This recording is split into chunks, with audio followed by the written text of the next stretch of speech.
Demons in the desert, the correct way of thinking? Once upon a time there were two merchants who were friends. Both of them were getting ready for business trips to sell their merchandise, so they had to decide whether to travel together. They agreed that, since each had about 500 carts, and they were going to the same place along the same road, it would be too crowded to go at the same time. One decided that it would be much better to go first. He thought, the road will not be rutted by the carts, the bullocks will be able to choose the best of all the grass, we will find the best fruits and vegetables to eat. My people will appreciate my leadership and, in the end, I will be able to bargain for the best prices. The other merchant considered carefully and realized there were advantages to going second.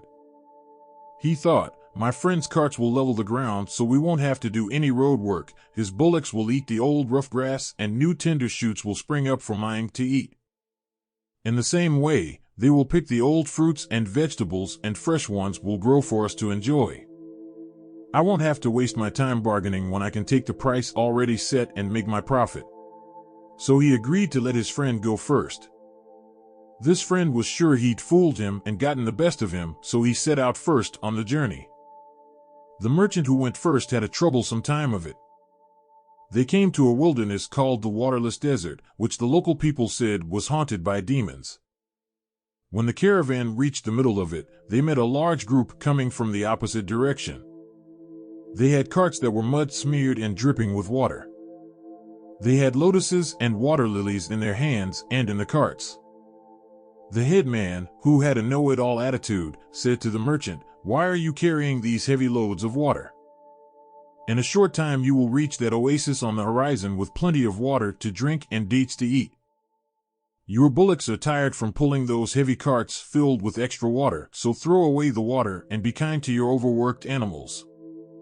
Even though the local people had warned them, the merchant did not realize that these were not real people, but demons in disguise. They were even in danger of being eaten by them. Being confident that they were helpful people, he followed their advice and had all his water emptied onto the ground. As they continued on their way, they found no oasis or any water at all. Some realized they'd been fooled by beings that might have been demons, and started to grumble and accuse the merchant. At the end of the day, all the people were tired out. The bullocks were too weak from lack of water to pull their heavy carts. All the people and animals lay down in a haphazard manner and fell into a deep sleep. Lo and behold, during the night the demons came in their true frightening forms and gobbled up all the weak defenseless beings.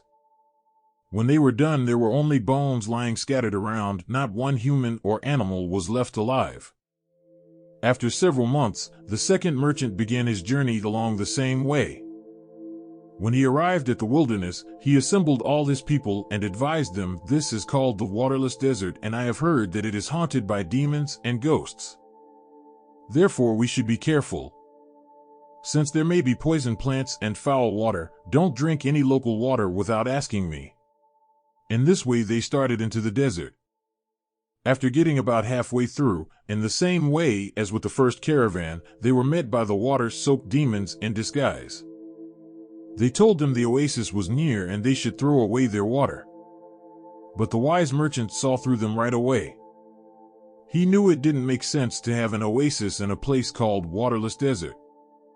And besides, these people had bulging red eyes and an aggressive and pushy attitude, so he suspected they might be demons.